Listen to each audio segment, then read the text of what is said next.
Beautiful views over the harbour, the port of Valparaíso.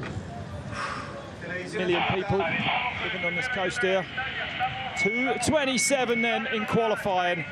Nearly 10 seconds behind Juan Velez, which gives you some indication of just how fast he was going, because Bernard is no slouch. Here we go then. Three-time Red Bull Hardline winner on track. And he brought the right bike, I think, this time. Yeah, I'd say so. He actually cut his handlebars down, I think, maybe like 10 mils, just for sections like this. Literally through, and he...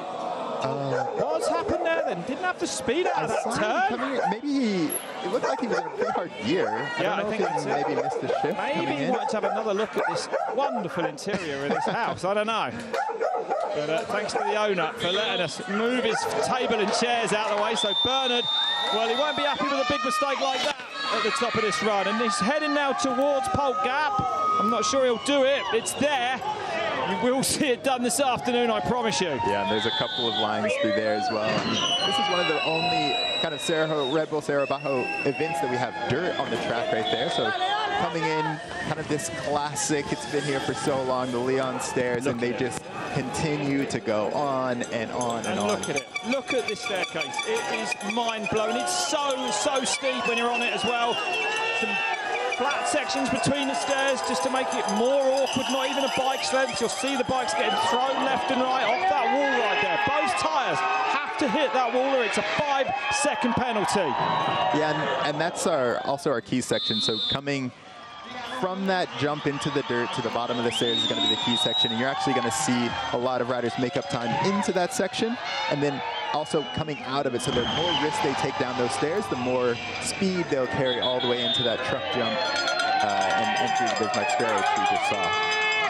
Many different stages to this track. It starts tight, big staircase, and now we're in the lower part of this course, the big wall right there, and in this Moto GP section, really fast. A lot steeper than it looks, and probably, Elliot, I would say a lot slipperier than it looks. Yeah, definitely. I mean, these roads are all open, so you have kind of the oil building up. We haven't had much rain or anything like that to clear anything off, but you know, Bernard's still putting in a good run, getting some pedals in through the speed trap. Annoyed with that mistake at the top. Interesting, really, Elliot. We know that Thomas Slavik, series leader Thomas Slavik, he knows he's going to lose time on that staircase. Yeah. But will he have an advantage, say, through the house? Can he find half a second here and there before he gets into that staircase on that shorter travel enduro bike? And I think that that's kind of what we will be looking for. You'll see the enduro bikes be able to make it around that left-hand turn, a couple of the turns where Bernard made that mistake just because you don't have the triple clamps, so the turning radius is much tighter on the enduro bike. But 244 for Bernard off this wall ride. You could just see how fast the track is, how much straighter the track is this year than in past years. But we have some great crowd. This is just awesome. Honestly, when I walked it and I got to the top of this, the actual street is called the Lion Street something, excuse me, but you know, from there, it almost looks like it's a straight line down to the ocean. You can see it's just bonkers. Yeah, it is. Whoever risks it down those stairs might well be rewarded this afternoon. Okay, 15 riders left to drop. And this is the world champion of enduro, Alex Roudou. Qualifying in 15th, comes from cyclo-trials, twice a French champion on 20-inch wheels in that, so definitely no shortage of skills for him. Or fitness, you would think. No, definitely not. But on a short travel bike, short fork there, enduro bike for him, of course. And you can see how much easier it was for him to get around that than Bernard on the downhill bike. But this is where the trail bike is terrifying. Look at how fast you go down all of these stairs, bottoming out, trying to keep the bike straight. Timing him up as best he can and doing it nicely down through there. A bit wide on the exit onto the road. And plenty of bedrock actually under that dirt there, so not as slippery as it looks. Finds himself a long way. getting bounced around. I mean, it's so hard to time these sections. As soon as you jump, the riders are kind of keeping their wheels on the ground because that's when you can actually brake. It's so incredibly steep down there. Is it too steep and too fast, do you think, to kind of gap those bottom staircases? I think you're going so fast, and because the platforms are so small, the bike ends up taking up all of your kind of what you would use to pop on. So I think that the riders are just taking it up almost like a whoop section. Yeah, so half the time. Look at the massive crowds that come out again. 21st edition, of course, of Red Bull Valparaiso, Cerro Abajo. And Radu looking good here, of course, Bernard, with that big mistake, having a refusal, as they would call it in show jumping at the house. The horse didn't want to go. Alex making up 0.15 on that top section. Let's see what he can do down here. This is where you would expect the trail bike to really make up time, but that just shows you, that's what we call it the Moto GP section, because the riders, you're almost two-wheel drifting. You'll see the riders on the very edge of traction. Juan Favela is probably the most incredible flat turn concrete rider on the planet. Yeah, I agree with you. Absolutely agree with you. But Radu looking good here, actually. He's going to set a benchmark now then. Great to see the Frenchman varying his riding. 4 times national champion of enduro for France as well. A bit of a tighter right-hander, it looks like to me, this year into the flower shop. Across the line then, a 2:23 then. Yeah, Alex Ruder from France. Great run from Alex there, actually. I mean, definitely beat his qualifying time by a lot, so he'll be stoked with that. Rite of passage, I think, as a mountain bike racer to come to Valparaiso and race this race. Take a look at this back end right here. Well, he did that well. I mean, he used every inch of the road there, but you know, we always wonder, like, what is faster? Yeah. There is a lot of debris right there, so I wouldn't be surprised if a lot of people kind of go out and hit that, use that little curb. Might be nice to turn into. Yeah, you're right. Okay. Hannes Alba next from Italy. 4, 3, 2, 14 qualifier for us then. And a downhill bike for this jet fella. Oh, and it goes down right out of the gate. Front wheel washing in that loose dust there. And you can't really tell, but it's super off camber there. Incident packed already. Yeah, that's right. Only 1 out of 3 making it to the bottom so far. Well, we expect, you know, kind of like the Leon stairs and things like that, but it's been this tight technical stuff at the top. And, you know, if you're used to watching normal downhill racing, this is entirely different, and these guys do not get 2 or 3 days practice. No. This course, they opened up the stairs last night. They got 3 runs on it, this section that we're on now. But then the rest of the course, the obstacles only get put in this morning, and what do they get? 3 runs top to bottom today? Yeah, nothing. If that. And that's if that. And that is it. That is your practice. So, yeah. It makes it even more difficult. And actually, rumour is that a lot of these ramps and things do actually move during the events like this. So it might not be the same as it was when you practiced it earlier in the day. Yeah, that's right. I mean, all these riders hitting it as fast as they possibly can.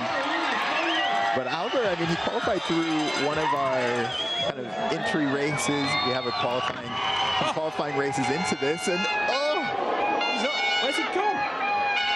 He's on the Phil Atwell line, or is he more into the crowd? No, he's made it, he's all right. I mean, I was just about to say, he was actually putting time back, and he definitely didn't hit the ground. He was only 5 seconds off. That was incredible. Yeah, for sure. Well, I think it also shows how precise that Bismarck gap is. Yeah. Camilo Sanchez, I talked to him, and he had broken a wheel, just coming up a little bit short, trying to push down. You see Albert jumping a little bit far, and that right-hander is much tighter than it's been in past years. Albert back on it. Bands everywhere. You can't get any closer to the action than you can here. Well, absolutely not. We literally go through someone's house. No, that's right. That's right. So finding himself a little bit back now, of course, after 2 incidents on this run. Last plaza. Oh my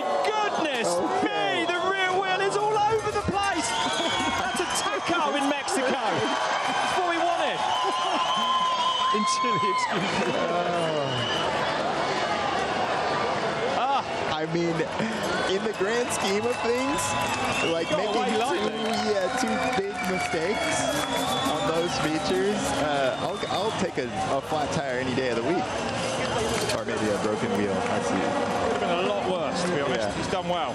Get away as lightly as that. So here's that over jump that we're seeing.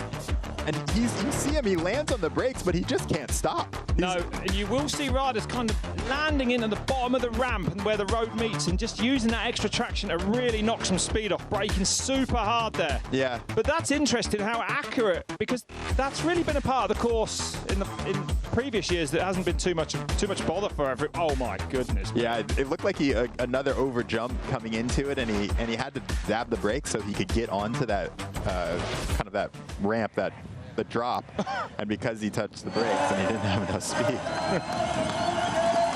Well, there's your leader, Alex Ruder at the moment. 2:23 the time to beat. Good time actually from Ruder. Yeah, for sure. Really good time, yeah. Just behind Holguín, who qualified third. So looking like these times might come down for this final. They will do, Elliot, because if you're going to risk it, you ain't going to risk it to an extreme level once. Edgar Carballo now. Carballo de España en 5, 4, 3, Four-time Spanish national enduro champion. Been around for a really long time. Raced the World Cup downhills. Hard on the pedals through there. I don't think he's cut his handlebars down very much. No. They look forward. Yeah, for sure. I mean, he's a downhill racer. That's what that shows you the precision of a bike setup for street racing, for this urban racing. It's completely different. And Thomas Slavik said, admitting that he was a little bashful, cut his bars down to 7:40. Whoa, what an exit from that top stair section there. Oh my goodness. And look how wide the bars are compared to everyone else. These are normal sized downhill handlebars right here. These are full 800s. This is a man who does not know what a hacksaw looks like. And he's doing well to avoid the catch fencing on the left, which will catch you. Look how steep that stairs are. Oh, the key section, Radu, less than, cover. Oh, the fastest through it, Elliot. Yeah, making up half a second. And I mentioned this in qualifying. You see another thing with Edgar's bike is he's running much softer. You know, look at the forks bobbing when you see, Lucas Borba coming down. About 2 seconds now. You won't see those forks move at all, but he's making it work, looking super good. Yeah, aggressive. Landed about perfect on there. He might have done that on purpose. I don't know. I'll take it. It doesn't matter. Survival at this point. But it's a great run then for the Spanish rider. Oh, well it was till we said that. It's still going. He's going to get clipped in. He's still going, yeah. Still airing that back tyre. All good. It should get a little easier now. Yeah, from now on, you just have to be precise. Yeah, take some breath. Tricky left-hander coming up, though. Whoa, leg out nicely through there as well. Those downhill bikes will grip more, even on the flat. Tarmac turns, but now he's red after that mistake. Losing nearly 3 seconds in sector 3. Yeah, and this is where Alex Rudeau is really going to be making up a lot of time on Edgar, this bottom section, because of that trail bike. Yeah, those short travel bikes will pedal a lot harder. Oh, and look at the physical effort as well. You're pretty exhausted by the time he's absolutely burying himself then. Faster than his last right-hander. Out of the flower shop he comes. It's not enough to take the lead. He goes second. Great run then for Edgar Carballo.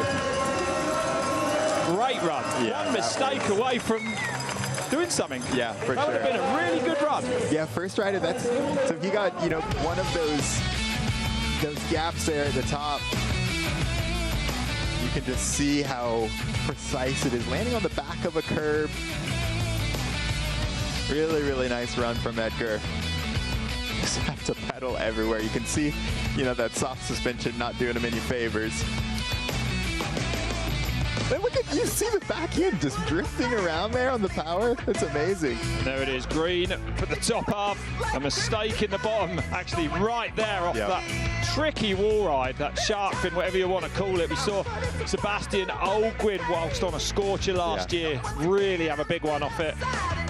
Yeah, we extended that that landing out all the way to the curb there. Well, a lot of people tipping this man, Roger Vieira, for a top 3 here today. He's been flying in practice. Qualifier was a 2:26. The Brazilian, who resides in the UK, moved to the UK in 2014 with his family to further his career. And this is actually his brother Douglas coming.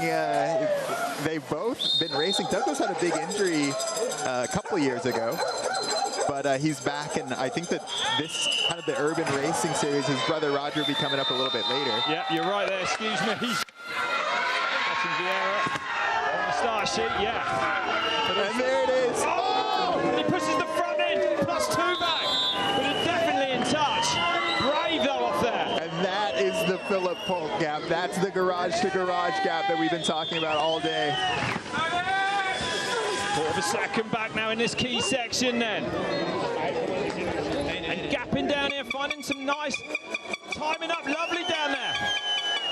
Douglas was Brazilian national champion in 2023, so he's no stranger to these technical rhythm sections, these jumps. Sends it high off the wall right as well.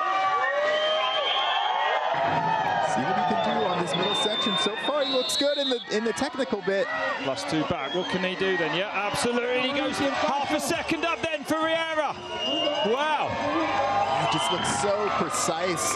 Definitely what we want to see. Getting the brakes done. You don't see the back end locking up with the back brake. If you line up off the drop off Bismarck Square and carry good pace onto that pavement, it's going to probably carry a bit more pace all down here as well. Yeah, I think so. It's a bit of a key section to me. It's a thinking person's track. You really have to brake early, kind of let off the brakes early, kind of carry as much exit speed as you can. It's most important in this section. You can see how tight those turns are from that overhead view. Oh, just catching the dirt there on the way out, yeah.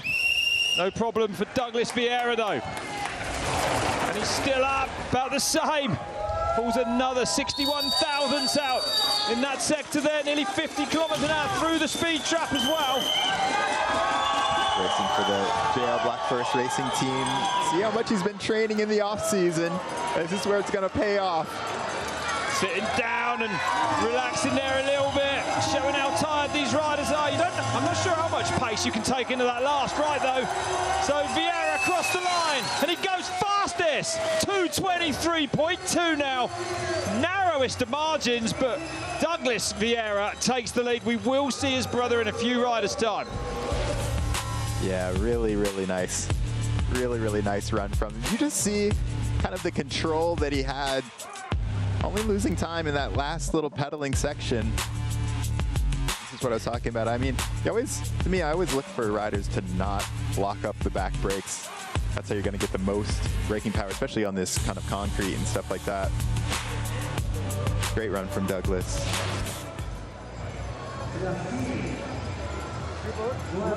Okay, well, next up is the series leader. You know, everyone who's coming here, the main mission is to win this race because it's the most historical, most prestigious race, which is like Formula 1 for us, for Urban DH racers. So definitely would love to take a win, but the main mission of my last years is to have fun and enjoy the race, enjoy the times. And once you're having the fun on track, then the wins is closer. And we're seeing him drop it early. We watched his qualifier, actually. He thought he got a puncture, a soft rear tire. He was sure if he hit his lockout by accident, but didn't have the traction he thought he would through the Moto GP section. So let's see what the winner of round one can do here then. In Valparaiso, he has raced on this track in the past, but Slavik will have to make the time where he can on that short travel enduro bike this afternoon. Yeah, and I know he's focusing on these first couple of turns. He said that most people might overlook them. And look hard on the pedals there as well, accelerating down now into this formidable. And look at that, just perfect down there. Can he do the gap? Rolls the gap. But he did it with pace. Oh! Massive gap out.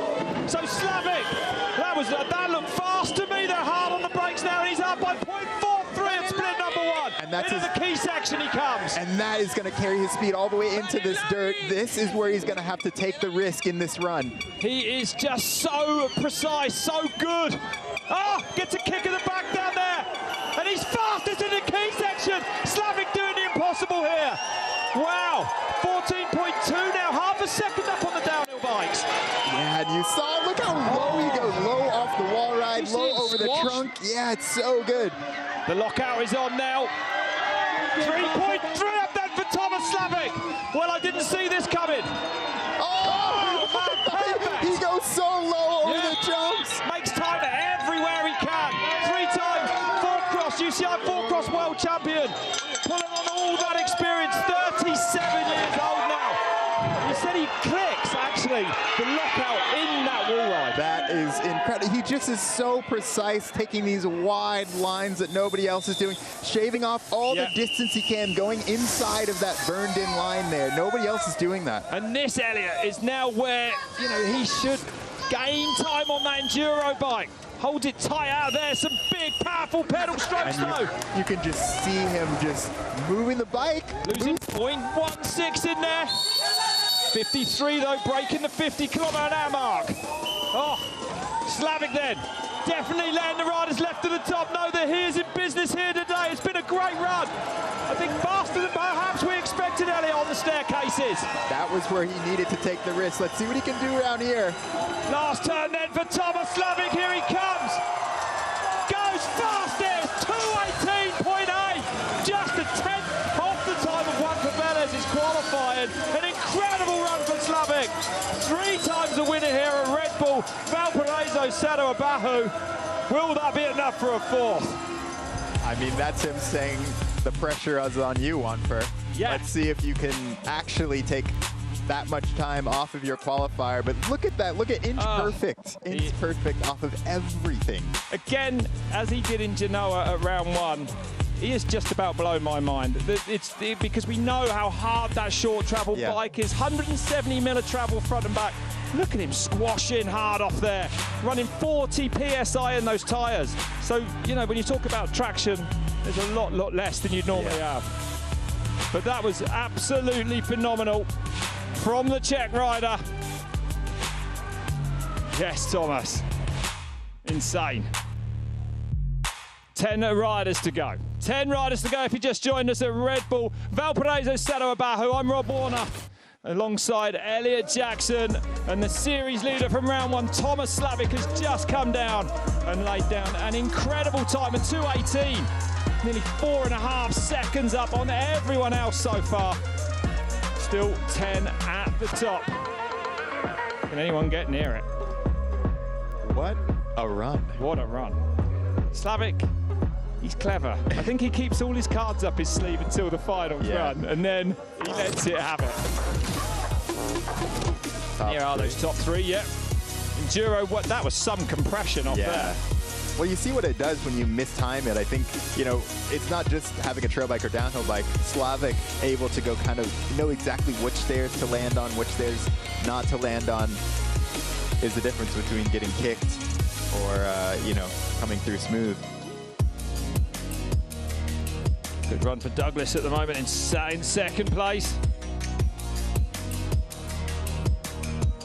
Yeah, Thomas came out of there a little tighter, I thought. Yeah. But this man just took the lead with an unbelievable ride, keeping the fight alive for the overall as well. Remember, Velez has won the two times this series has run so far.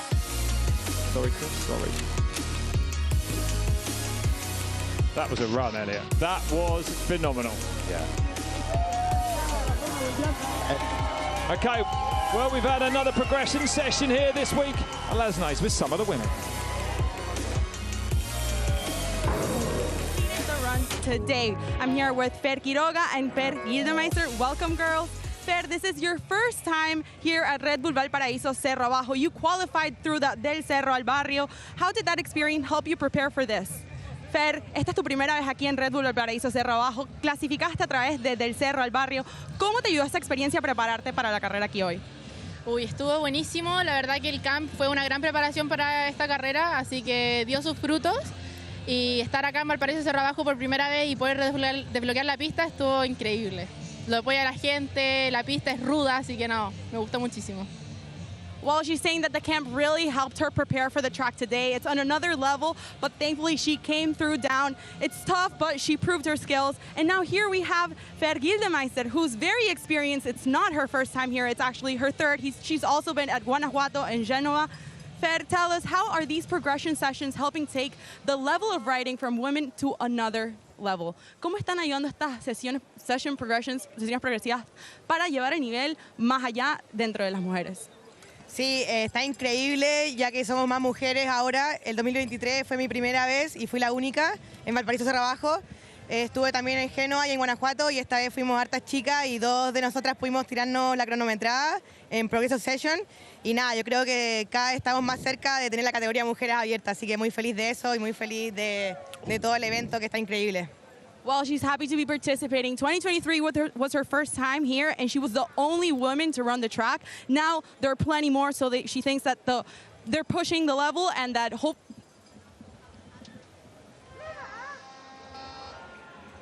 Well, amazing, yeah. I don't think it'll be too long before we see women racing here, Elliot. Yeah, I mean, I was watching. They both got full-time runs in, so I think this is probably the last progression session. Yeah. I mean, they're ready to race. There's your top three at the moment. Thomas Slavik leading this race here in Valparaiso, leading this series. And it's Johannes Fishback that will be next to drop. Benavides, Gajdosech, Roger Vieira. We've already had his brother come down.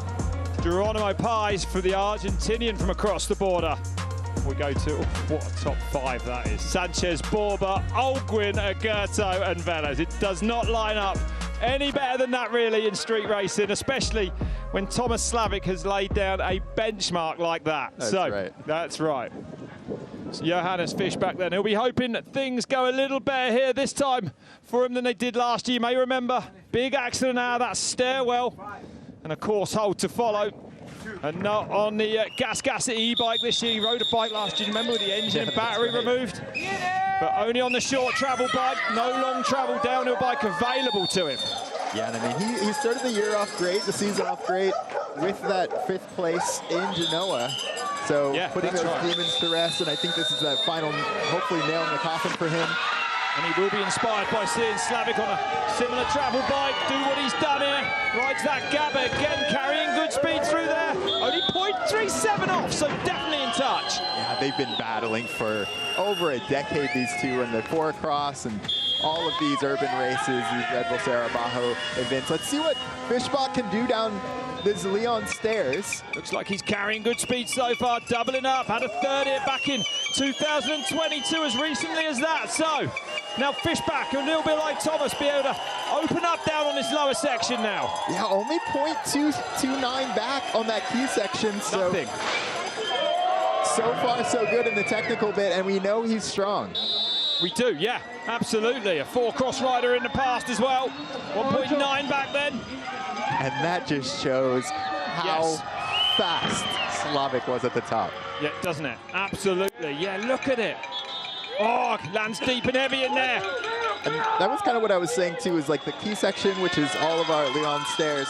It's really the in and out of that you have to think about. If you carry a lot of speed out of that, that's the speed all the way to the Bismarck Spare, which is our second split time. That's right. They're absolutely flying now. Turns looking good down here. Very little traction under braking. This one tightens up a little bit. Oh, fast through there. Yeah, it looked good. Used every millimetre of the tarmac and a little bit more. Slavik's time goes by though. Yeah, you can hear him banging gears. 1.5 back now. Yeah, made up 0.4. Yeah, incredible. Not as quick as Slavik though, who was 53 kilometers an hour, I believe, through that speed trap. Lands deep in that last plaza as well. Yeah, fighting back a little bit on split number 3. Johannes showing us there's time to be made up. Yeah, possibly. That's right. So Fishback along that last right-hander then. Here he comes across the line. He goes second. 2.8 into the red in the end. Big margin, really. Yeah, it shows, I think, this track is, because you're seeing this variance of these kind of yo-yo splits, shows how difficult it is to put a full run together. Being able to hit the technical stuff, the stairs, and then, you know, get your breath back at the bottom to really lay down the power that you need to coming into the finish.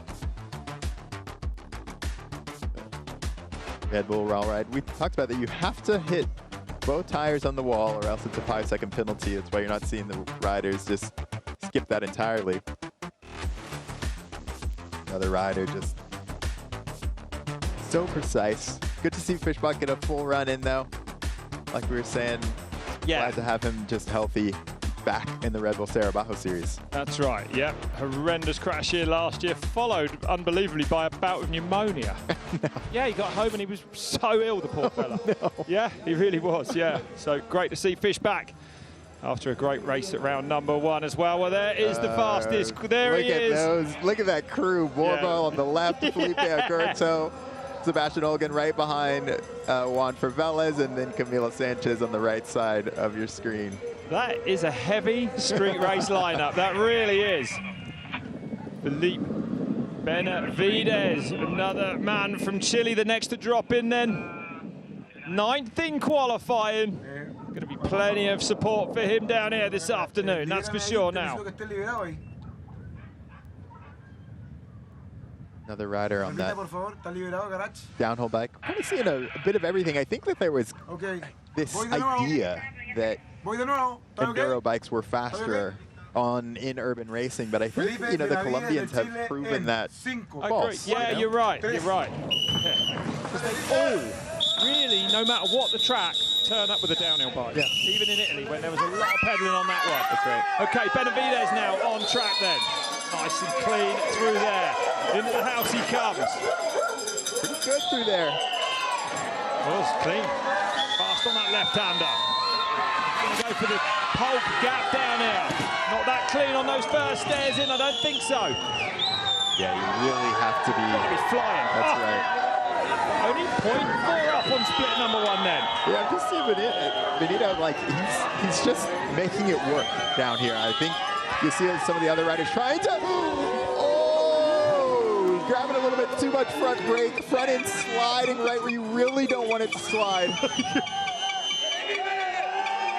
It's frightening. You do not want anything to go wrong on that staircase. So 4th through that key section, only losing half a second in there. That's Not right. bad at all, but that might be seeing them 2nd off now on the big clock. Yeah, that's right. And I mean, another rider where I don't know if he's got the urban setup. The fork and shock are pretty soft. It feels so much more gnarly. Losing big time, actually. 2.8 in sector 2. Yeah, if you don't have that bike setup, you can see how low his bike is sitting. It'll feel good around in some of the turns, but on the stairs, it's difficult to hold on to. Fishback telling me he is running 300 PSI in that rear air shock of his. Off the wall ride, clean there for Benavides then. And sprinting on down here. Oh, not at altitude this one, which people riders will be thankful of. Yeah. When we go to Mexico in 3 weeks for the finals, you can catch those as well. Yeah, we are at about 6,000 feet of altitude there, so the pedaling will hurt. Yeah, and Benavides, another Chilean rider, making up some time. I think Slavik didn't have the best sector 3. I don't think it's hard to criticise him. I'm not sure he carried as much pace around that difficult left. Yeah. I think he might have braked a little more. He had looked like he had a bit of room and had to pedal hard to get it going. I agree. We are micro-criticising here. So keeping it solid there, Benavides across the line. Goes 3rd, 4.1 into the red. Great run. Keeping the Chile fans happy with that one. Yeah, improving on his qualifying time by 3 seconds, so he'll be stoked on that. Leaving everything out there. That first section.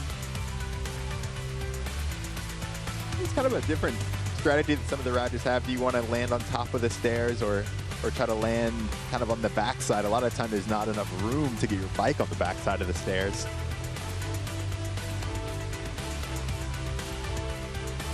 This is that sector 3, we call it the Moto GP section. That turn right there is so important, goes into the speed trap. It's a really, really long pedal. One of the flatter sections on the entire track. Well, the fans are enjoying it. No atmosphere like one of these things, I'll tell you. It's absolutely bonkers out there. So many people have come out. No dogs on the track yet. And there's Thomas Slavik leading with that 2:18. Fishback second at the moment from Felipe Benavides. Vieira in fourth. Redu, the Frenchman, fifth at the moment. And all separated by around 4.5 seconds. Okay, back to the top then.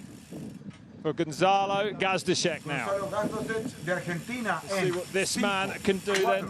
All the way from Argentina. Won a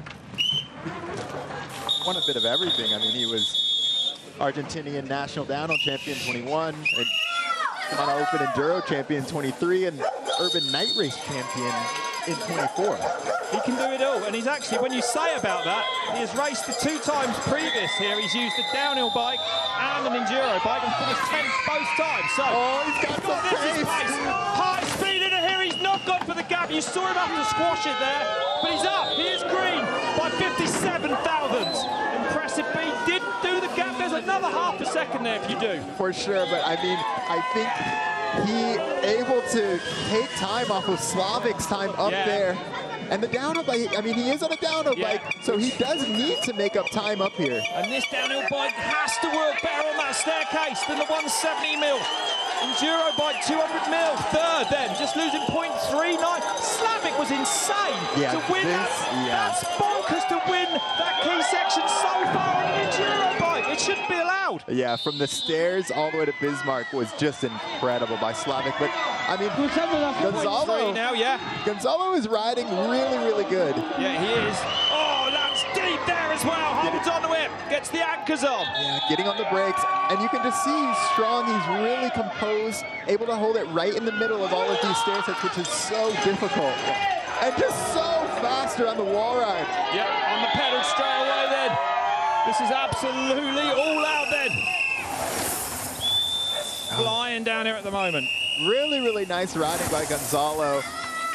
Holding that tight. You can see the back just skipping right on the very edge of traction. Whacks the curb there. And he's comfortable with that back in sliding. You have to be. Yeah, you absolutely do. Oh, 0.3 there's that sector 3. So he pulled a second back. That's that sector 3. Slightly off Thomas through the speed trap though.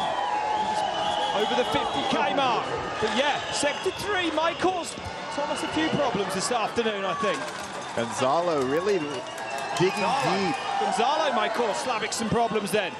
Very much in touch with that last split. 0.3 is all it was. What's he done? Gajdosech goes second. What a big crash into the barriers. 1.1 into the red. It's okay.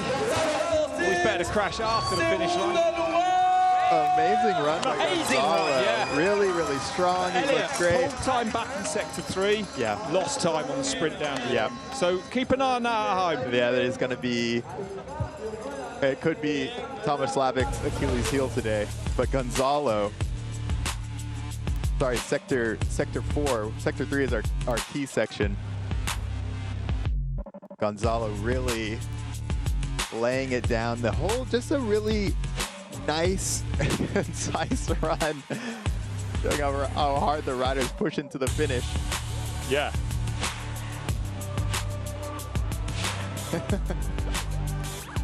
Oh, wow. That has happened to pretty much every single person that has done a downhill race. Yeah, oh yeah.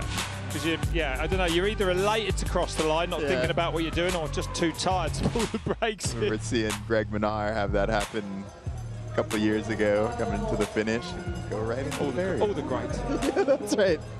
So Slavik leading with that 2:18, but the lead now down to just 1.14 seconds. That phenomenal run by the Argentinian, Gonzalez Gajdosech. We just saw it really putting the pressure on him. Now we go to the top for Roger Vieira, who also moved with his family to UK in 2014. Mum and Dad taking the lads over there to further their careers. And Roger having a great time. His first Red Bull hardline in Tasmania, inside the top 20 there. And people said he can do big things at these street races. Yeah, there's no lack of commitment. No, that's what I was going to say, is he just wants it so bad. He's so passionate about racing downhill. The current, the reigning Brazilian downhill national champion. You can see the sleeve on his arm there. There's the gap, and cleanly, absolute perfection. And look at the pace coming out, 0.34 into the red though.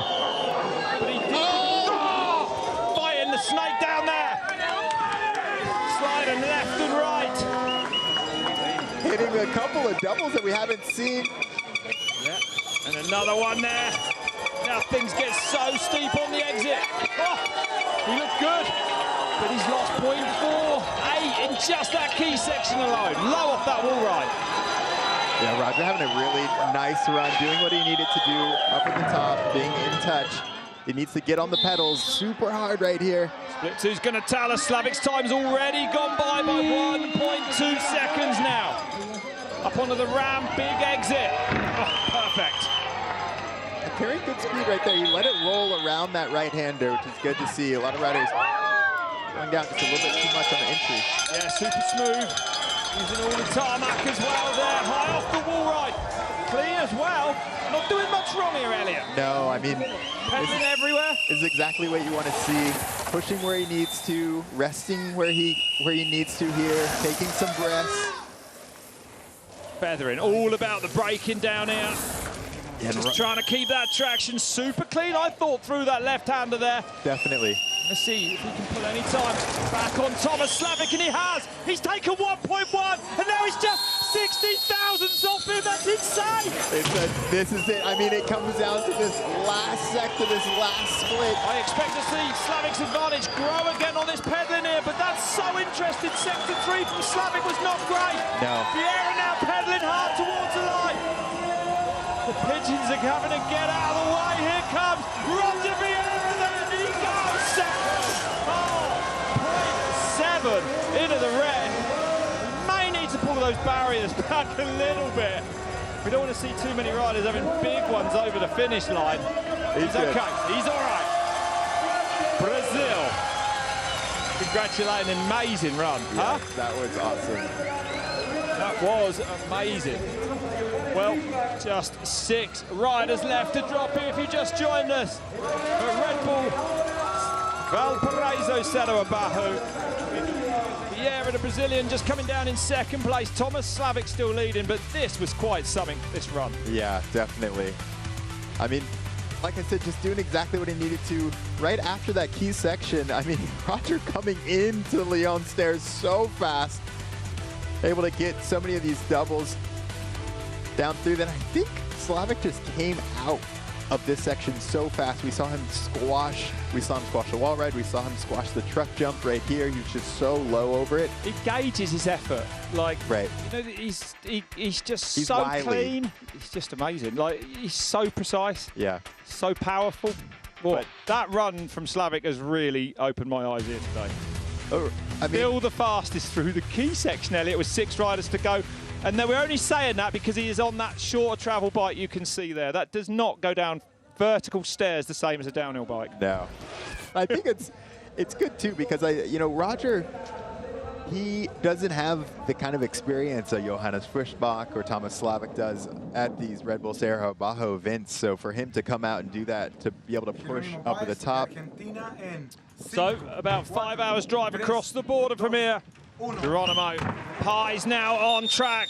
Brilliant qualifying from him. Actually 5th here last year. And took a 6th place at round 1 in Genoa, October last year. Let's see what the Argentinian can do. Spends a lot of time here actually in this part of the world. Didn't look great on the exit, makes it happen. Yeah, I've seen a lot of riders try to hit their front tire on that just to get them turned around, but this is some pace through here. He will open it up. Here's there as he squashes the gap. He didn't go for it today.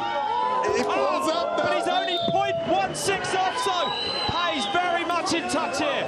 Impressive. I didn't think he was that quick through the house, actually. Oh, now he's letting it go. Getting a little messy on those stairs. Mistimed those, Elliot, I think. Yeah, and Jeronimo was 5th here last year, so he's no stranger to, being good at this track. He'll know exactly what he needs to do. And pedaling hard like he did a year ago as well. Only man who's been in touch with Slavik on the key section. And super quick on that wall ride there. Kept it so low.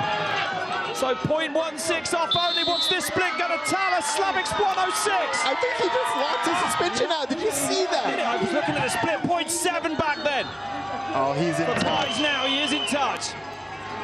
Reached down and locked his suspension out. And he might. That's incredible. And that makes sense for this whole bomb section, doesn't it? Just to stiffen that compression a bit. Oh, perfect off there as well again. Pedaling so hard. The man from Mendoza. absolutely on one here this afternoon. He knows how to ride this bottom section. I mean, look at him late apexing exactly where he needs to. Let's hope he doesn't run out of gear, saying he can only put... Oh, goes down! Ah, down he goes! Oh, so close, but so far. Oh, he's just on the edge, on the absolute edge. He was so close to making that. That was right on the edge of traction. Ah! Well, what a shame. Still back up to 45 kilometers an hour. That's still only 2.8 seconds back. And, yeah. And there's so much dust right there. I mean, you have to go for it. What a shame. For Jeronimo Paez then. Still been a great run, but not as good as it would have been. There's your top 5. Paez just 5 point off. 2 off with a crash. And he's so gutted because he will have to wait another year before you get another crack at this. One run format downhill racing is absolutely hard, He knows he had a good run. That feels, I mean, he would rather have pushed like that. And so look at him. I mean, he's on the absolute limit around that right-hander. Oh, he didn't want to let it off. No. A little, lucky upset the bike a little bit just coming in. Yeah. You've got to be so smooth when you're absolutely on the edge of those tyres. And of course, a lot less feel on concrete. When it goes faster than it does on dirt. Right? For sure. I mean, you'll have the knobs. They'll be on the edge, and if they kind of go off, it's really kind of unpredictable, I guess is the right word. You can have traction and then just not. Slavik, with that only person in the 218, still hasn't, we still haven't had anyone beat Juan for Velez qualifying time. No, we haven't, but Thomas has come within reach of it, I would say. Just 0.1 off, yeah. But that is your top 11 so far. Roger Vieira with a nice guaranteed top 10. Good to see him up there. And 5 riders only left to drop here at Red Bull Valparaiso, Cerro Abajo. It's a beautiful afternoon here in Chile. We're nestled between the Pacific Ocean and the Andes. The mountain bike action is coming thick and fast. Third place at the moment, Gonzalez Gajdosech, I am Argentinian. So impressed with him, actually. That was such a great run. I mean, he looks like a veteran. So stylish, knows exactly where he needs to be. Second place at the moment then. Roger Vieira, another great run for the Brazilian. Oh, deep off there, Elliot. Full commitment. Look, struggling to get the speed off. Man, that was high risk. Yeah, that was. But the Czech that can bounce. Thomas Slavik laying down an absolute scorcher against all the odds, I would say, on that shorter travel bike today. Huh? No one bounces downstairs like him. Okay, let's go down to Lasnay, who's with the leader. Thomas, your qualification run didn't go as planned, but that didn't stop you from having an amazing run. Talk us through it.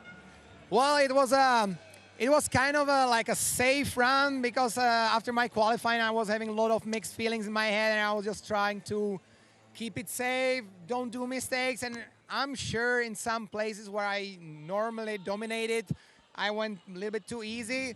But it's racing. Guys are pushing really hard. It's causing mistakes. So let's see how long I'm going to stay on the hot seat here. I actually never been in my life on a hot seat for longer than 2 riders, so it's pretty intense experience. Well, it seems like you're holding tight. There's riders coming down, but they can't take it away from you. Do you think the time's going to hold up for number 1? You know, I'm sitting here. I'm like being scared that they're going to pass my time, but at the same time, I'm cheering for the guys because I know how they feel up on the top on the start. So let's see. It's in their hands. I'm going to be here with my time and going to be waiting them. Great, then you can enjoy the rest of the race. Thank you, Thomas. And a strong time it is indeed, just 0.1 off that fastest qualifier of Juan for Velez. And so interesting to hear Slavik, the master at it, saying you know, yeah, maybe I went a bit easy in some parts of the track, maybe in sector 3, but obviously, yeah, it's a race run. Yeah. It's so easy, as we are seeing, to push too hard and not even get a time. You know, that's downhill racing. The one-run format. Yeah. It feels even harsher here at a street race, perhaps. I would agree. And I mean, I think that that's where you see the experience playing in to somebody that says, I'm not quite feeling it, and I need to just put in a run, because he's thinking about the overall as well. Yeah, that's true enough. That's right. 5 riders left to drop. It doesn't line up much better than that. Sanchez, Borba, Holguín, Agurto, and the 2-time, the unbeaten Red Bull Cerro Abajo Series champion, Juan Velez, will be the last man to come in. And Slavik has definitely put the pressure on him. That's right. Wow. These street races are good, aren't they? And I mean, this is, we don't see as many mistakes. Let's see if this guy Camilo Sanchez can redeem himself after that flat last year. 2023 series runner-up. Actually, some sponsorship issues last year. A crash here, like a puncher here, like Elliot said. A crash in January round 1, but make no mistake, this man can be unbelievable. He won Guanajuato in 2023, where we go next. One of the big dogs of street racing, Camilo Sanchez from Colombia. Yeah, picking up the front end around that tight turn, running the high bars. And he will risk everything, he will risk everything. Is he gonna go for the gap? He does, clean as well. And he's up by 0.34. So Sanchez delivered on the top section. But now in this key section he comes now. It's like a bullet coming out. Look at the gap in there, this is insane then. He's pumping down the stairs. The man from Manizales in Colombia knows how to ride stairs. Oh, fast down there, a bit of a kick halfway, and he goes fastest by over a quarter of a second in that key section then. Cleanly up onto that wall ride, using the left-hand side of that ramp and hard on the pedals again. He's a rider that can do it all. Can Sanchez recover a full privateer this year now? Two back, Ellie, I'm surprised. I mean, he's the only rider that's been in touch. Lost 0.5 in sector 2 there. It's all going to come down to that final section. He needs to make up a ton of time right here. Yeah, I agree. He has to have a good sector 3 and 4. He's got a flat. Oh, it's no, not again! It's all flat again! Ah, no way! No way! I don't believe it. Ah, where did that happen? That's why he's lost time on such a... Oh, no. Turn it in, Camilo. Lay it down. Whoa. Wow, he will be... Do you know what? As he was in the... I just felt in the start, I was like, Camilo just needs to catch a break. Yeah, he does. He is so phenomenally quick. He hasn't been able to show Last year he signed with a team that got, like, as far as we know, kind of collapsed literally just before the World Cup season, so he was left high and dry, and actually having to crowdfund himself to get to Genoa in October last year, you know. Yeah, he's in a hard place at the moment, Camilo. Yeah, and it's really sad to see, because this is definitely one of South America's greatest talents. For sure. Yeah, what a shame for him. Still only 23 years old, still a long way ahead of him, but man, he's going to be disappointed with that, Yeah, I mean, couldn't work out how he lost time when he was quickest in that key section. Perhaps getting that puncher in those stairs somewhere. I mean, let's see. This is where he's dropping off. It's right here. It's still holding up a bit. And then it's going there. Yeah, there it was. Soft, yeah. It might have been just there, actually. I think it was, yeah. It could well have been. It's getting softer above, but what a shame for Camilo Sanchez. So frustrating.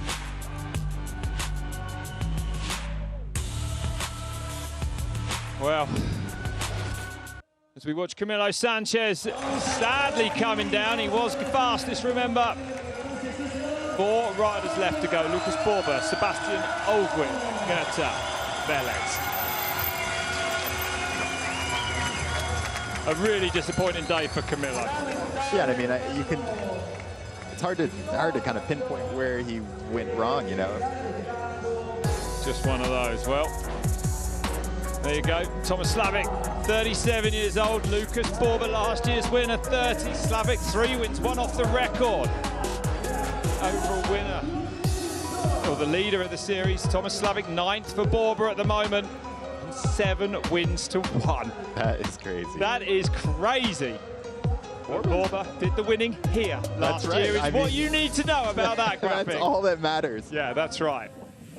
So can the Brazilian, the first Brazilian ever to win this race, do it again this afternoon? A massive afternoon for him. Lucas Borba de Brazil en 5. Last year he was fastest qualifier, went on to win the race. Third here in 2023 as well, so it's a hillside he can do well on. Hard on the pedals off that dirt there, didn't hang around there at all. Tight line there as well, Elliot. Yeah, definitely. I mean, has that kind of hybrid bike, the Triple Crown fork, but you know, the lower travel in the back. And perhaps that is almost the perfect bike. Riders saying they actually want the manufacturers now to make bikes specific for street racing. Here comes Polk's gap. Oh, he jumps it. Yep, sends it, and he's up by 0.42, nearly half a second. So it's an incredible top section then from Borba. He is so precise, so smooth. One of those riders that you can't even really tell that he's going that fast. Outrunning our drone down the Leon stairs. Oh, even the drone pilot's got mad skills to get down there between those fences. So through the key section, Borba losing 0.7 in there. 0.7 of Slavik in there. Coming into the right at the top of the stairs, I saw him maybe get a little bit wide, maybe stab the brake, but he needs to pedal through here. But he can, he's such a strong pedal, he will pedal all the way down. It's 1.1 now, so already pulled 0.4 back. That's right. And we're coming into Slavik's weakest section now, if you can call it that. That's really good. Yeah, clean, he's on the right line, nothing dramatic. You know he's right on the edge of the traction where he needs to be. Pedaling hard again then, Borba now. And he's just so aerodynamic everywhere too. And everywhere where he's not pedaling, the knees are in, you know, punches over, gets that tuck going. No big movement, so he doesn't lose traction. Two-time Brazilian downhill national champion. In the dirt, showing us how good he is on the tarmac here today though, from Rio do Sol. And again, pedaling hard down here. And he brings that deficit down now to just 71 thousandths. Oh, but he's 50 as well, over 50 kilometers an hour. But it's all about this drag race to the finish now. That's right. Borba's going to have to absolutely pedal his heart out down here. Up against one of the most powerful riders in cycling, I would say, along the downhill bike as well. Going to be close to it, but Thomas Slavik. I don't think Borba's going to get it. He goes second, 0.7 into the red. Slavik takes down last year's winner here. Incredible, incredible. 3 riders to go, and is Slavik looking at equaling the 4-win record of Antonio Lever here and Philip Polk. Wow. I mean, we're seeing riders make mistakes, exactly what Slavik was saying. A good sector, a bad sector. Is it enough to just have, see, you can see right in that sector 4,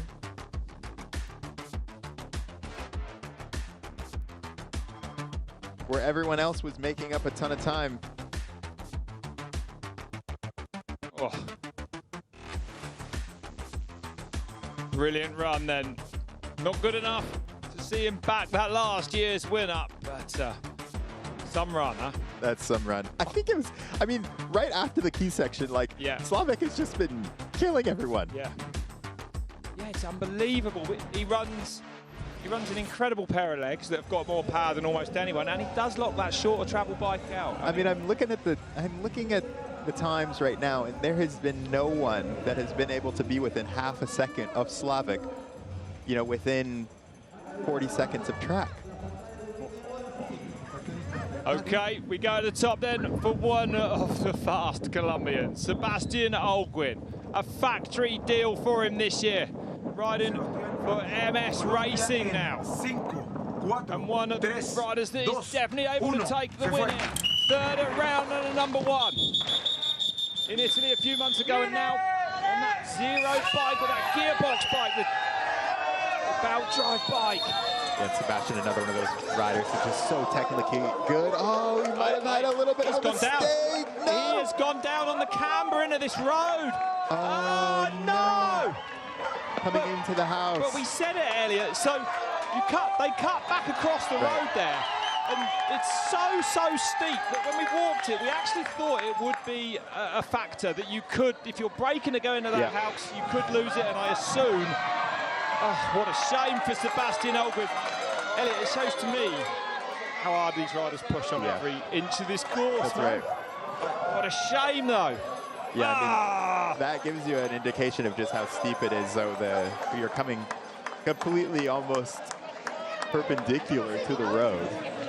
Which Remember means the end that of last year's race, we saw punches, crashes. I mean, Valparaiso is actually just, Red Bull Valparaiso, it's just crazy. Holguín crashed out actually last year. Slavik snapped his chains. Camilo, he had a punch. I mean, Camilo had a puncher last year. He's had another puncher this year. Holguín crashed. He's crashed again. I mean, that is true. They go for it. This is Red Bull Cerro Valparaiso, Cerro Abajo. It comes around for once a year. You know, there is. Yeah. This is the big one. Yeah, if you want to win them, you've got to. This is the one to win. Yeah. 21st birthday of this race this year.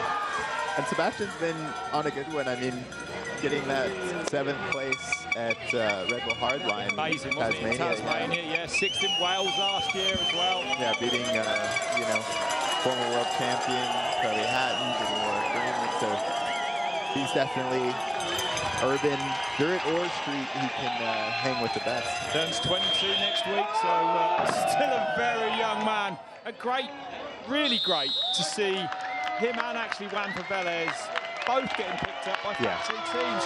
Great to see the South American riders. It's not easy for them to race up in Europe all summer.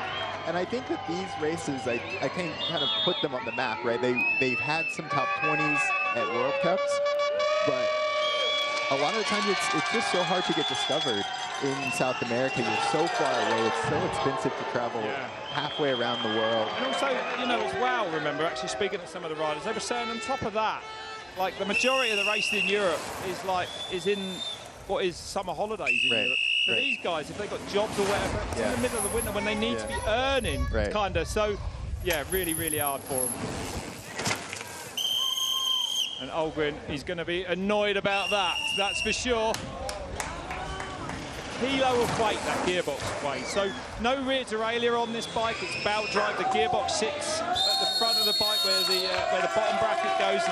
Sebastian said, that gearbox weighing around a kilo in weight, which is probably what an e-bike motor weighs or something, but he said he's still getting used to it. Definitely harder to pull on some bits, but if you look at what Tarik Penn, who we will be commentating on next week at Crankworks, did at the New Zealand Nationals on one of those bikes. They work pretty good, huh? Yeah, for sure. I think, like you said, he's still getting used to it, getting the bike dialed in. Good to see him healthy, getting out of here. Yeah, but a real shame then for the man who finished 3rd overall in last year's series. He is gutted. Look. Yeah, frustrating. It does. It goes wrong fast. It goes wrong fast on the tarmac. So there's the top 3: Slavik, Borba, Vieira. Okay, 2 to drop. The next one is from Chile.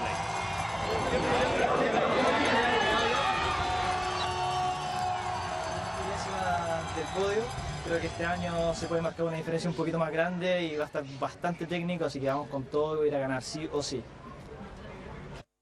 Going for the win no matter what. This guy, he's looked so good. I mean, talking to him, he has his calm demeanor. Qualifying, he had an incredible run. Emotional. Gate last year before he even started his run. He sat there all afternoon. This man will put everything into this run. Can Felipe Agurto win this one for Chile? A mistake in that corridor already, though. Oh, and another one. He's trying so hard. He just needs to settle down, and this is how much he wants it this afternoon. Get it back together. Can he pull that back? Yeah, you can't shift down too much. You can't try to calm yourself down too much because you have to push. You have to give it everything you've got. Goes for the gap, makes it cleanly, but now he's into his run, but he's 0.7 back. Two big mistakes in the first 100 yards of this course. He's on the back foot, but he was hard breaking into that. So fast. Using the wall as a berm. Last Chilean winner here, Pedro Ferreira in 2022. Doubles down there though, Agurto on the move. Smooth down there and fast. So let's see what the next split. Loses 0.6 in that key section. Oh my goodness me, through it to that wall. Oh, losing 0.4 then to Slavik in that key section. 1:06 the time here. He goes outside it by less than a second now.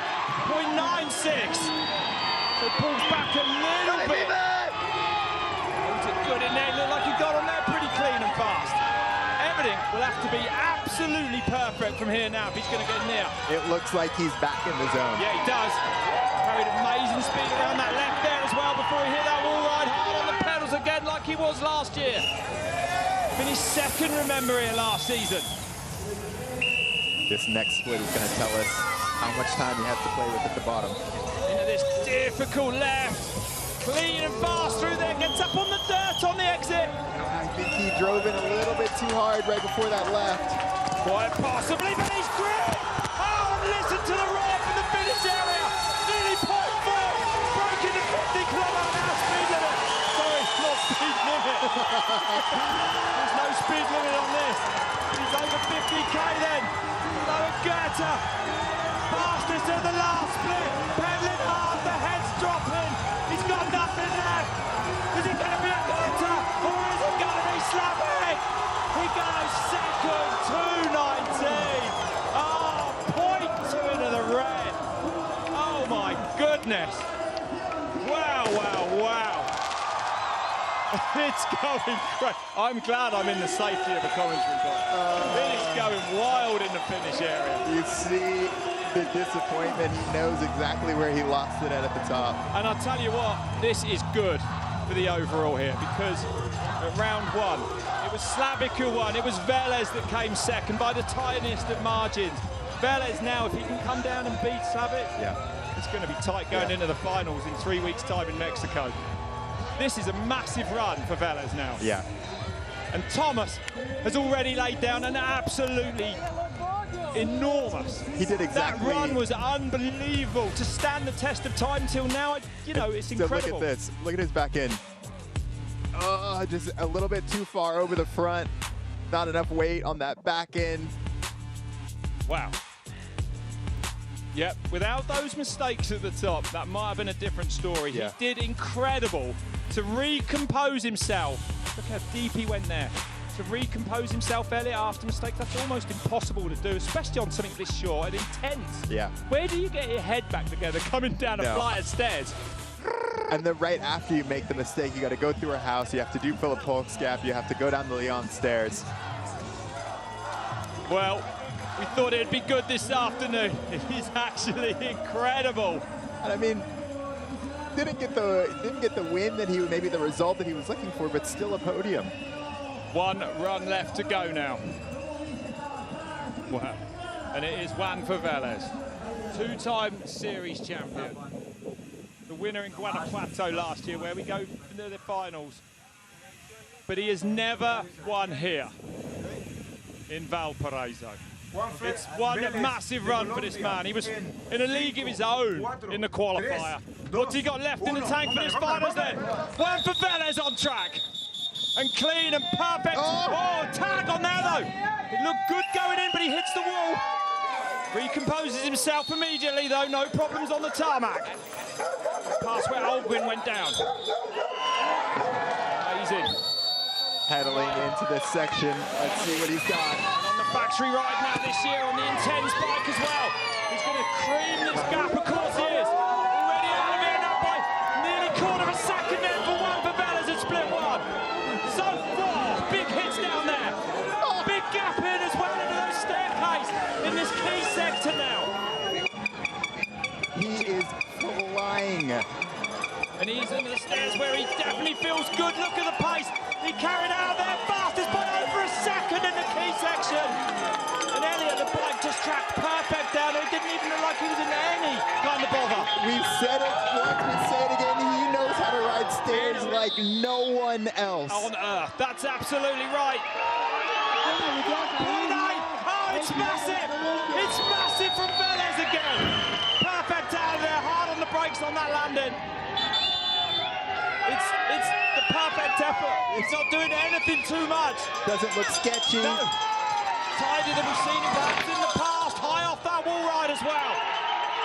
But Velez here doesn't spend a lot of time in the gym, just rides his bike all day long, and surely you can see those skills for your own eyes here. Oh, around that left. Oh, he goes down. Oh, Velez, 180s on the tarmac. Oh, and you know what that means, I think. Oh, surely he's not going to pull this back. No way, 1.9 off only. No way. 51 kilometers an hour still here. I don't know what to say. No.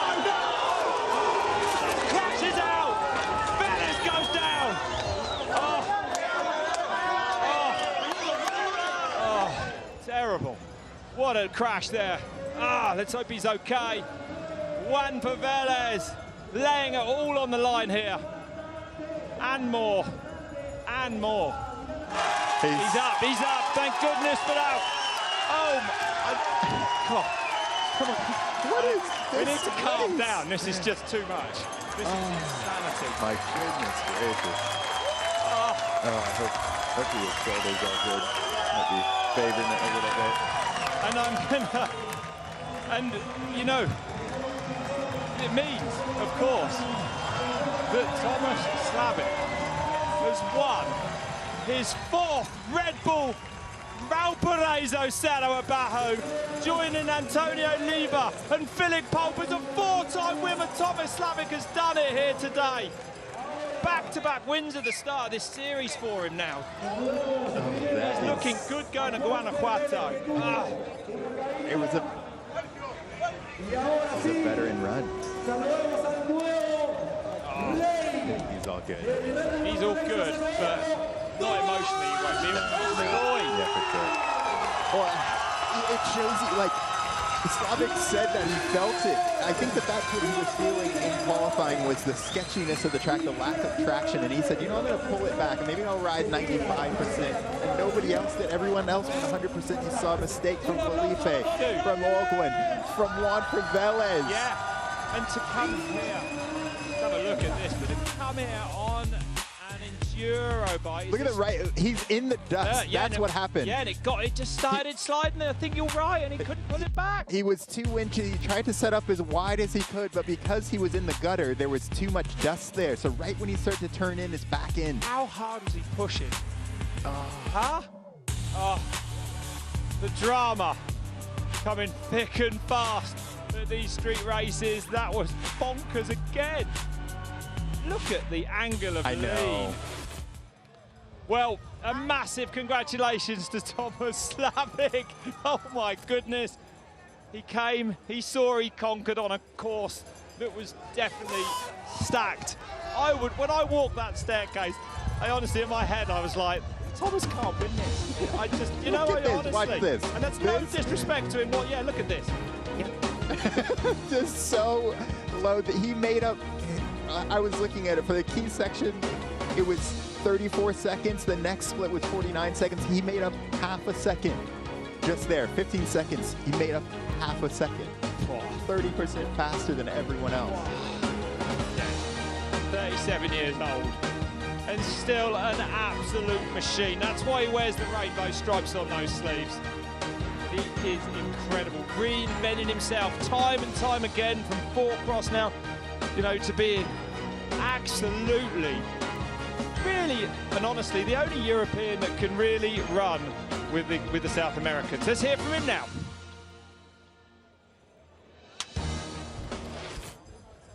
Thomas, congratulations. You are a 4-time winner here at Red Bull Valparaíso Cerro Abajo.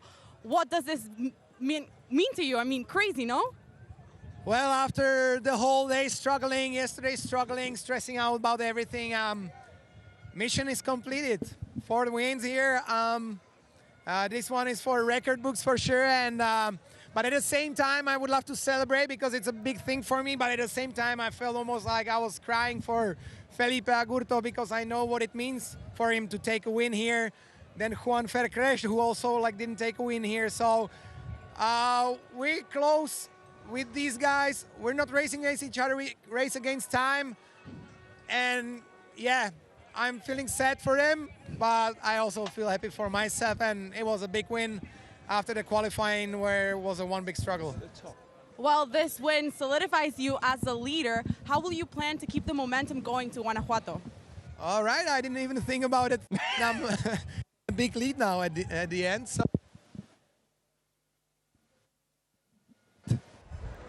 Yeah, for sure. Now, how are you going to celebrate today? I mean, this is a record. You're one of, I mean, you've been one of the greats, but this is even bigger now. Yeah, I mean, definitely crazy experience here in Valparaiso on a new track. Crazy experience there on that hot seat. I've never been on a hot seat for such a long time. It was so stressful that I'm just like, now all the stress and everything is gone, and now it's time to just relax and celebrate. Amazing. You definitely deserve it. Well, thank you, We don't Thomas, go yet, Chris, right? and keep enjoying. Yeah, absolutely amazing. One for the record books. 4 times a Red Bull Valparaiso Cerro Abajo winner. Oh, man. And you've got to feel for the, you know, the local Chilean riders that they put everything into this. Well, Felipe lost by 0.1 something last year, by 0.2 this year. I think this year is probably even more heartbreaking because he knows exactly where he lost it at the top of the track. Yeah. So Goethe second, 2 years on the trot. Great ride for Borba again. Look at Roger Vieira in there as well. Almost a podium. Yeah. Yeah, amazing. Velez coming in 13th after that crash. The Colombians I know, look at pulled that. together. They're having a terrible day. Yeah. Yep, what a shame for them. They'll be back in action like everyone else in just 3 weeks' time, though. One more shot at this thing when we go to Mexico. But for a 21st birthday of Valparaiso, that was about as mad as it needed to be. Yeah, and it's great. Lucas Borba has this track kind of on lock. I mean, we talked about how he's, you know, not as technically good, technically sound as a Juan Velez, but here in Valparaiso, he is, he's amazing. Yeah. Right? Absolutely. Win last year and a podium to back it up this year.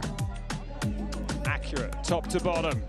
Agata, this mistake possibly cost him it this afternoon. I mean, it's racing, but he'll be annoyed, won't he? Look at this. Yeah, at the top. Oh. Look at the kick it. He was actually turning off that wall. Huh? I mean, I guess it didn't matter when you have Thomas Slavik riding the way that he does. I mean, he's so impressive on the shorter travel bike. I mean, that is the ultimate thing for me, is that he has done it on a trail bike, not a full-blown downhill bike. Less travel. How do you get down those stairs, like, even in contention? Yeah. I don't get it. Yeah. I don't get it. Well, I do. It's him. He's so good. That's what it is. He is so good, and I think that he's exactly the position he needs to be. Like you said, I mean, he's way ahead in the overall. Most of the people aside Felipe having crashes, mistakes, flats. So. Well, an incredible race it was indeed. The melee of the finish area down here, not far from the docks. Oh, that was absolutely. That was a crazy race. Another one. Last year was as well. Yeah, it was.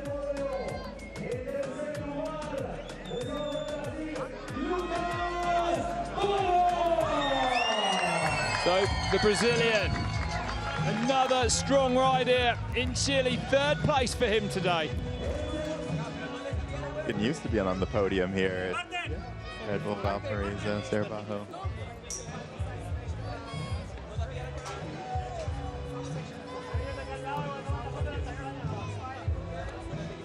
A cool trophy. Yeah, brilliant trophy, beautiful. Okay, Agurto, Borba, and Velez for the highlight. Yes.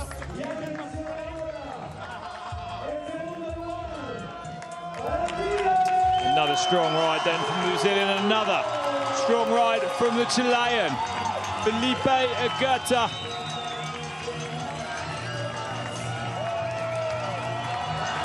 It's one of those ones where it's disappointing, but it feels, it's a little bit of a confidence unlock when you have a result like that. You get a second place with the mistake. We've seen that happen over the years. It kind of proves that he had the off season that he needed to. Yep. So this will just give him some more fire. Hopefully he can use that. Have a good race in Guanajuato. But leaving here with a massive smile on his face, and with the series lead going to those finals in Mexico. Now a four-time Red Bull Valparaiso Cerro Abajo winner, Thomas Slavik, does it. What a run that was. The veteran showing us just why that was just bonkers to watch. I can't get my head around it. That was outrageous. I mean, he's in rarefied air now, tying up two legends with the number 4. You have to get the 5th to go alone. Yeah, that's right. I said to him, Thomas, I know you can't get your hands on a downhill bike because Ghost don't make one. I was like, but why don't you put a fork in it? Just look me straight in the eye, and he was like, 170 is all I need. And I've never heard anyone say anything with so less doubt. Like, you know, because I think, you know, he doesn't let that doubt enter his head. He's like, I'm here on this bike, and this is what I'm riding, and this is how I make it happen. And there's your overall standings then as we head to the finals. 58 points only between Slavik and Agurto, and Velez still very much there in the wings. Yeah. 67 off, and it was him that won in Mexico last year. Yeah. But for Slavik, really one hand already on that overall trophy, huh? That, I mean, he did. I think that this was, when we think about series, I'm glad that we have this now because it shows the kind of prowess that it means to be an overall champion. That's right. And it is only 3 weeks now before we go to Guanajuato, one of our favourite places on earth to visit. I'm sure you'd agree with me, Elliot. Another insane. The track is very different here. It's quite technical, right, in a lot of ways. Less steep. Yeah, got to carry the speed. A massive staircase, of course, down through the middle of it. But yeah, it's all going to go off in Guanajuato in just 3 weeks' time. Well, that was an unbelievable race. Red Bull Valparaiso, Cerro Abajo, this incredible hillside, delivering yet another race to remember for its 21st birthday. Hope you enjoyed that.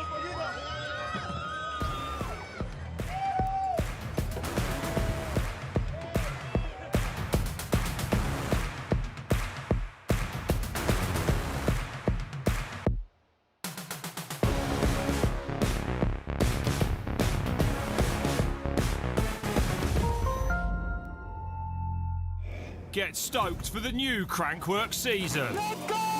Bringing together the mountain bike elite in a highly anticipated multi-discipline, multi-stop series. A boundary-pushing competition you won't want to miss. A gold medal. Taking it again.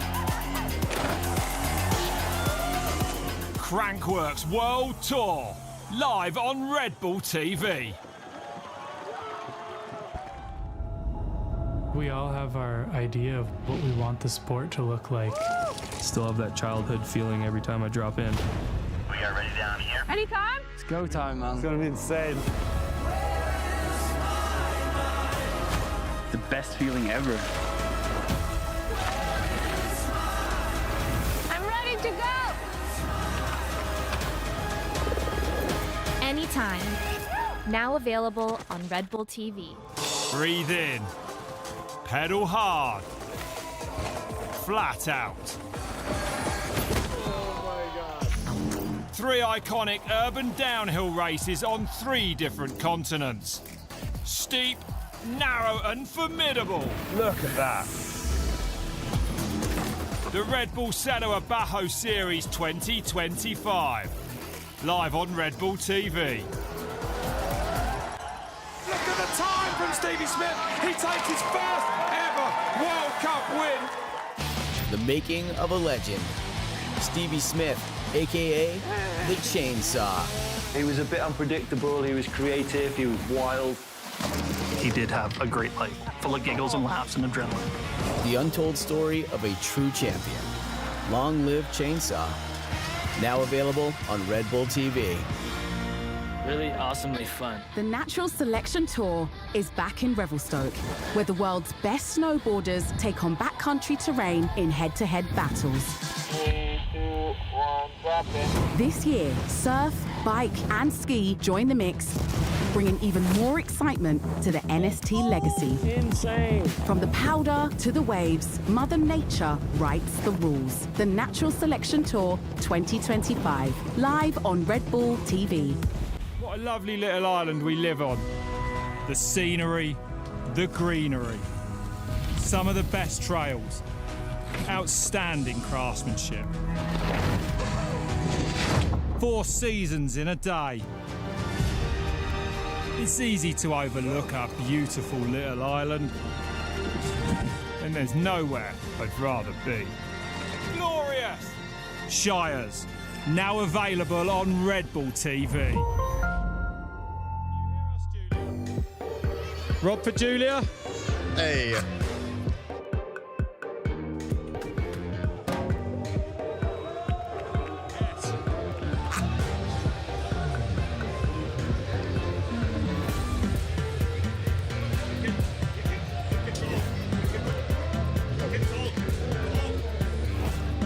Okay, welcome back to Valparaiso, where we have just had an absolutely phenomenal race here this afternoon.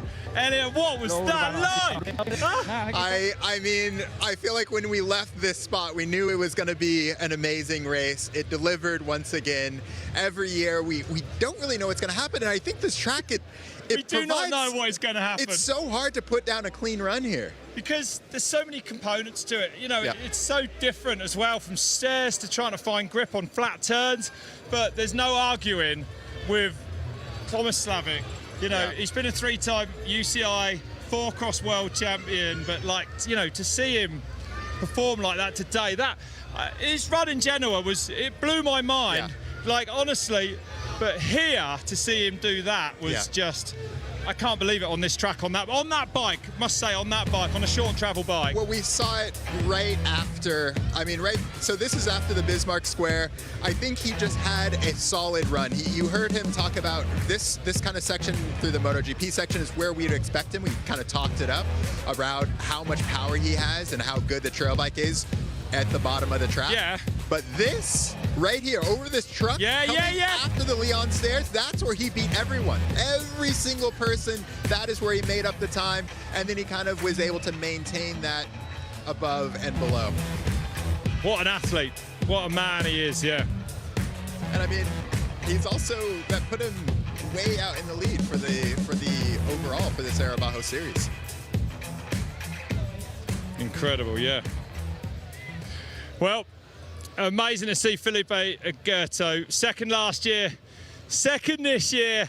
I don't think this one's going to feel any better than last year, did you? Got to feel for him. I mean, the mistake at the top today, wasn't it, really? It's almost, we almost had it right the opposite to where there were tears of joy last year. There's some tears of sorrow, I would. At least he didn't have to sit in the hot seat. It was Slavik who had the agony of that this year. But I mean, look at it. Look at the comfort on the bike. Look at that. Look at the comfort on the bike. I think that, like I said, this kind of confidence is just so key as a downhill racer. Downhill is a sport of confidence, and I think Felipe can take a lot of that out of this race. It is. It's where your mind is at. I'm not sure how you ever feel confident riding down that, though. Don't ask me. I don't Borba, know. you know, Lucas Borba again. Another amazing performance for the Brazilian. Not enough to get the win like he did last year, but he's got to be happy with that, right, Elliot? Yeah, definitely. I mean, just that kind of, I guess, precision. Actually, is really I'm going to stop see. you there, Elliot. We've got a Lasne with Felipe Agurto. Let's go there.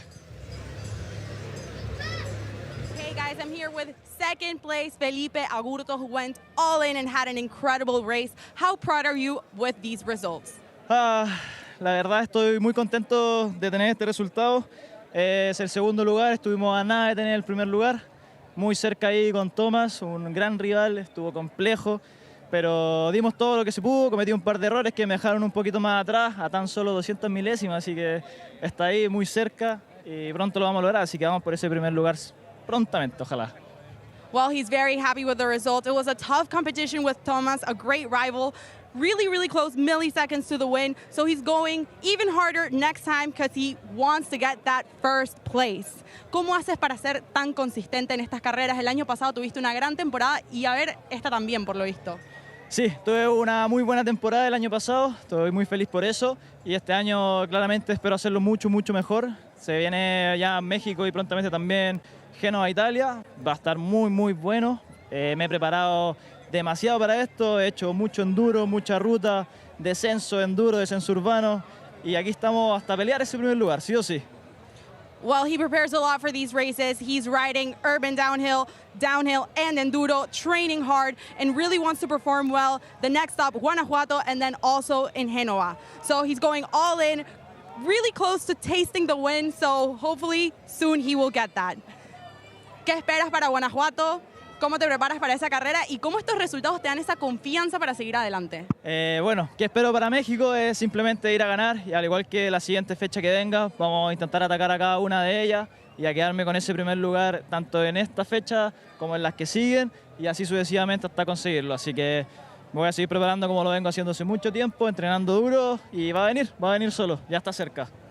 His main goal is that #1 spot. He feels it coming. He's training hard for it. So he thinks that the next races, that's where it's going to happen. Muchas gracias, Felipe. Good luck.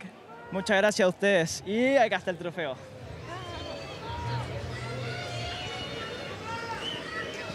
Wow, amazing. You know, I feel for him, but absolutely incredible. To see him a brace of second places is unbelievable. That you can see the fire in his eye. That is a man that is going to get a win at Red Bull Cerro Abajo. Slightly concerning to me that he said he's going to go a lot harder next year. But Lucas Borba as well, you know, first Brazilian ever to win it a year ago, made some history. Came close today, Elliot. Brilliant for third, right? Well, yeah, what I was going to say is I think that this was a track that rewarded his style, that really precise style, not going too hard. Really being able to find the traction, feel the tires, feel the bike, feel the terrain, and it paid off. I think that he's been training really hard in the off season, and you can kind of see that paid off for him. Oh man, what a day that was! Yeah, amazing to see it. Yeah, Borba, then a lot to do. So what an amazing day that was, Elliot. I mean, we always come here to Red Bull Valparaiso. You never know what you're going to get. But you do know you're going to get absolute carnage. Alasny is actually with Lucas Borba now. Let's go and find out from him.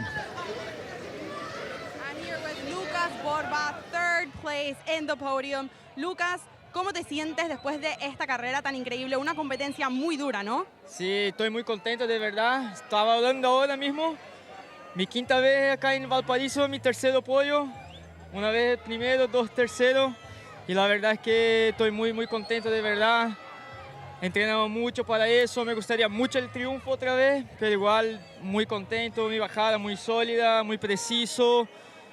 Y bien, aquí estamos otra vez, muy contento, la gente ahí en Chile está increíble, la carrera, las pistas, muy buena, de verdad, la mejor del mundo, yo creo, para mí.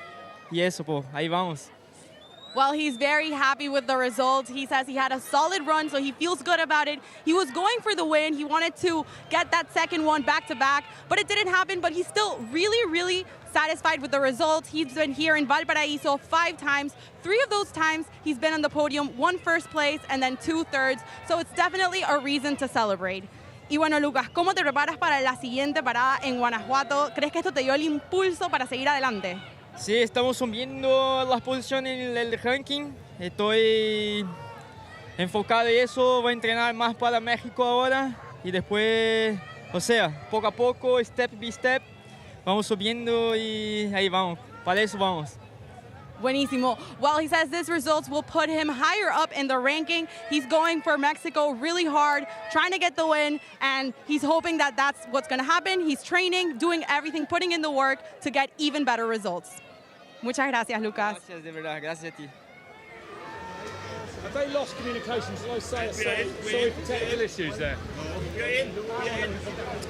Okay, well, incredible. You know, another big result for him. Elliot, it's only 3 weeks now until we go to Mexico, to Guanajuato for the finals. It's going to be pretty special. The course there really, I mean, I don't know who'd win that one, which bike either, to be quite honest. It's got a bit of everything. I think that we, at this point, I think that the riders have their bikes picked out, and it is which rider can really perform. Yeah. I think that we'll come in, we'll see Sebastián Holguín, Juan Velez, and Camilo Sanchez. They all are not thinking about the series anymore. They're thinking about winning this last race. You want to go out, you know, being on top, and that's what we're going to see. That's right. It's going to be absolutely crazy. And of course, it is Bike Week here on Red Bull TV. It's coming at you thick and fast. Me and Elliot are getting on a plane tomorrow to go to New Zealand because it's the Crankworx World Tour stop #1, Road to Ruin next week. And we're back.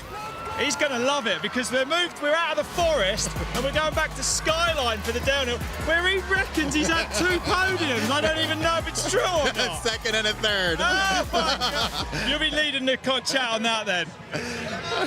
So, yeah, that's going to be good. We're looking forward to that. And also on Wednesday, you may have seen in New Zealand recently in Queenstown, the Natural Selection Tour rolling out in a freeride mountain biking. It was an amazing event, and there's a highlight show coming out to you on Wednesday. Check that out on Red Bull TV. Wow, what a day that was. I'm speechless. I can't wait for another couple of weeks, and I can't wait for another Red Bull continue in Mexico. Cerro Abajo race. Yeah. We'll see you guys soon. Yeah, thank you, Elliot. Thanks for joining us at home. Make sure you join us either next week for Crankworx or 3 weeks. We'll see you in Mexico. Goodbye for now.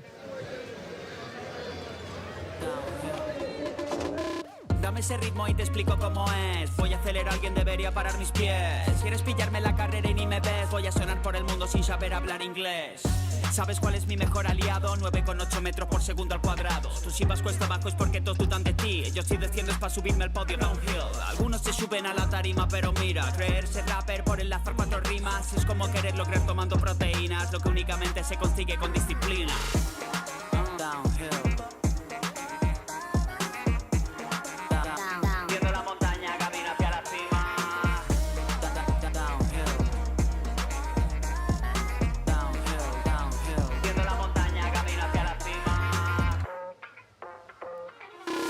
Le cogiste el gusto a caer, todo por ganar y nada que perder. Siente el primer acorde, vienen con hambre de yo. Vosotros seréis los perros, a mí llamadme Paulo. Si caes rápido es porque están hartos de tu frase. Yo si bajo rápido es porque mi meta está en la base. Y tengo claro que no compito contra ti, más bien contra tu miedo de verme competir. Algunos artistas de parvulario son la rueda de mi bici, no funcionan sin radio. Como Nacho, los sueños chaval.